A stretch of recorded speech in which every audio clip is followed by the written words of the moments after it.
J'ai très longtemps pensé que manifester une personne spécifique c'était toxique et que c'était ne pas respecter le libre arbitre de la personne. Laissez-moi vous partager un avis un petit peu plus nuancé. Bien évidemment, on évolue, notre niveau de conscience il évolue, on remet nos croyances, limitantes ou non, en question. Cela étant dit, je ne pense pas encore aujourd'hui que manifester une personne spécifique puisse être sain dans toutes les circonstances. Et je pense vraiment que tous les conseils qu'on voit sur les réseaux et tout, en fait, ne sont pas bons pour tout le monde. C'est-à-dire que on se manifeste constamment les uns les autres. Tu manifestes aussi comment les autres vont te traiter par ton self-concept. Les limites que tu places aux autres, elles sont d'abord implicites avant d'être exprimées. Et c'est d'ailleurs pour ça qu'on dit que t'as certaines personnes qui ont une autorité naturelle. Tout simplement parce que le manque de respect qu'une personne qui va avoir beaucoup d'insécurité, par exemple, va pouvoir tolérer en souffrant évidemment, mais en se silençant, cette personne ne le tolérerait même pas dans son espace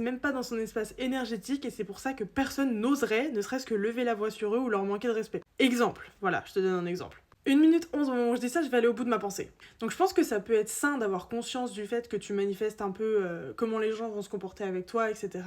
En te responsabilisant sur comment toi tu agis aussi dans tes relations, tes croyances, tes projections. Par exemple, si tu te mets en couple et qu'à chaque fois que tu te mets en couple, tu vas projeter des croyances sur l'autre. Par exemple, si t'es une femme hétérosexuelle dans ce cadre-là et que tu sors avec un homme et que tu as des croyances qui te disent ouais, tous les hommes sont comme ci, comme ça, ou que tu commences à créer des croyances spécifiques sur ta personne spécifique en disant voilà, il est comme ça, il est jamais à l'heure, il me priorise pas, il machin, et que tu renforces encore et encore et encore ce narratif, c'est ce que tu vas manifester avec la personne. Et ça peut être de manière réelle ou imaginée, disons. C'est-à-dire que tu peux réellement vivre ça avec la personne, et genre ces actes, je veux dire, t'as des preuves logiques dans la matière que c'est ce que cette personne fait vraiment. Ou alors ça peut être totalement projeté, c'est-à-dire que la personne, pour elle, de son point de vue, elle te priorise, elle fait attention à toi, etc. etc. Mais toi, t'es en mode dans ta tête, non, non, non, et du coup, tu vas toujours mal interpréter tout, ça va créer des conflits, la relation va être conflictuelle, l'autre il va prendre de la distance, toi tu vas dire voilà, l'autre il prend de la distance, de toute façon à chaque fois que je montre mes émotions, on me tège, on m'abandonne, on ci, on ça. Donc en ça, je trouve ça hyper sain de justement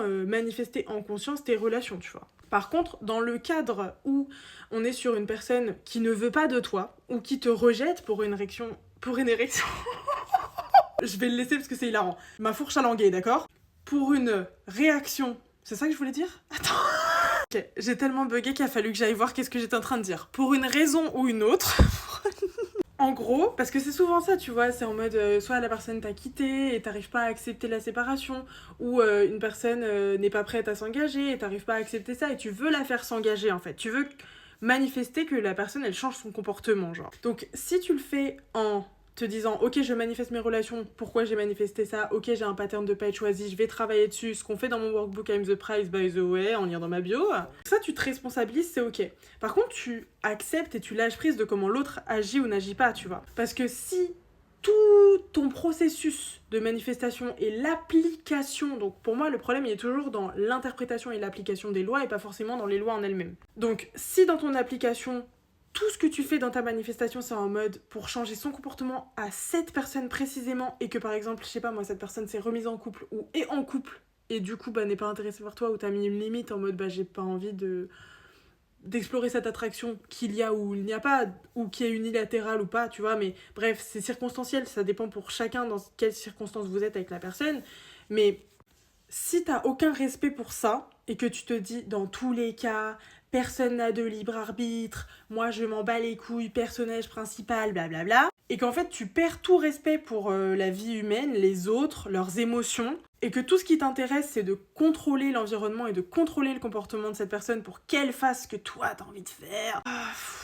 En fait pour moi ça devient toxique parce que qu'est-ce que tu fais si demain l'amour de ta vie, vraiment l'amour de ta vie, que ça soit la personne envers qui t'es obsédé actuellement ou peu importe, t'es avec et tout, et là il y a une meuf qui arrive, je sais pas, il est dans un nouveau travail ou il y a une nouvelle meuf dans son travail, et cette meuf elle pense comme ça, et elle se dit ouais ce mec là je le veux et je ferai tout pour l'avoir et je m'en bats les steaks qu'ils soient en couple en fait. Est-ce que tu voudrais qu'on te fasse vivre ça, que cette meuf elle le manifeste? Genre ça veut dire que tu dois être toujours en train de penser à la concurrence de qui pourrait potentiellement vouloir manifester ton mec, parce que ça veut dire que toi du coup tu dois manifester que personne soit... Enfin, en fait là on est dans un hyper contrôle de choses qu'on n'est pas censé contrôler. C'est-à-dire ce qui n'est pas de ta responsabilité, comment les autres vont agir, comment les autres vont penser, comment les autres... etc. Je sais pas si vous voyez ce que je veux dire. Et aussi, pour moi, ça peut être une manière de totalement être dans le déni du travail que tu as à faire sur toi-même. Par exemple, si tu vis une séparation et que tu n'arrives pas à accepter cette séparation et que là, tout d'un coup, on te dit, bah en fait, tu peux manifester que cette personne elle revienne et tout, nan, et que tu te focalises que sur ça, sur ton obsession envers la personne, sur comment lui va revenir, qu'est-ce qu'il fait, transmission de pensée, etc., etc. En fait, t'es en train de courir si fort, si vite, pour ne pas prêter attention à la part de toi qui souffre actuellement et qui a besoin de toi, qui a besoin de ton soutien, qui a besoin de ton amour, qui a besoin que tu la vois et que tu l'écoutes. Mais non, non, non, non, non. Il faut penser positivement. Alors, il faut pas que je ressente des émotions négatives parce qu'il faut que je live in the end, que il n'est pas parti et que du coup je suis encore en couple avec. Donc, tu fais quoi?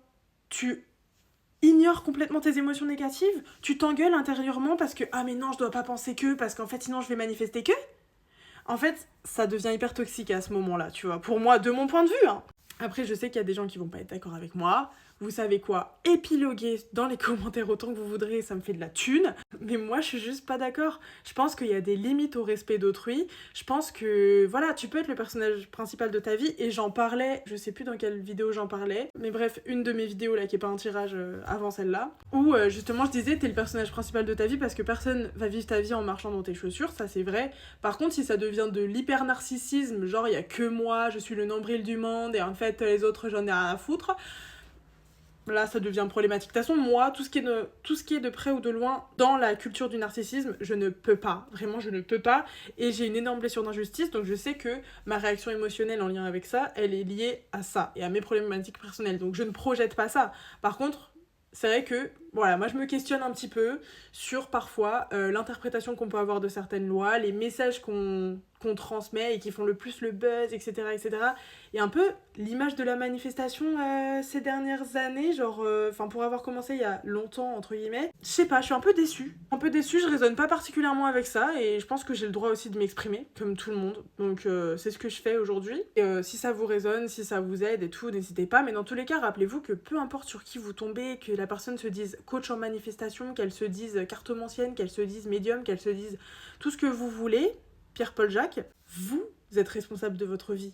Vous choisissez les croyances que vous voulez nourrir en vous. Et c'est pas quelqu'un dans un téléphone, ni moi ni quelqu'un d'autre, qui va définir ta réalité à ta place, qui va te dire ce que t'es capable ou non de faire, qui va te dire ce que tu devrais ou non faire. Donc voilà, s'il y a des discours qui te résonnent, où tu sens que ça illumine ton cœur et que ton âme t'appelle vers ces discours-là et que ça te résonne et que tu te dis « Ah, je veux être ça » ou « Je sens que c'est déjà ce que je suis », bah là, il y a pas de souci, tu vois. Mais... Enfin, et encore, qui suis-je pour te donner une référence? Encore, tu vois. Bon, c'est le serpent qui se mord la queue, mais ce que je voulais dire, c'était, voilà, parfois questionner un peu ce qu'on vous dit, quoi. Et moi, honnêtement, j'ai beaucoup été dans du people pleasing, où du coup, je me disais, putain, ça veut dire qu'il faut que je fasse comme ça veut dire que si je veux conseiller les gens en manifestation, faut que je fasse ça, faut que je fasse ça, faut que je sois ça. Et bah non, en fait. Et bah non, parce que j'ai manifesté des trucs de ouf en étant dans des moods de merde parfois. En vrai, pas à 100%, mais tu vois, par exemple, on te dit qu'il faut absolument que tu sois en alignement et que s'il y a une partie de toi qui est plus alignée, bah ça y est, tu vas pas manifester ce que tu veux, mais en fait si. Genre, tu peux manifester ce que tu veux sans être forcément dans l'alignement qui est projeté sur les réseaux qu'on attend de toi, genre comme si tu devais être un être humain parfait, sans émotions négatives, sans machin, sans trigger, sans ego. Genre c'est impossible, tu vois. Enfin voilà, bref, j'ai épilogué, je pensais pas parler 10 minutes encore, bisous.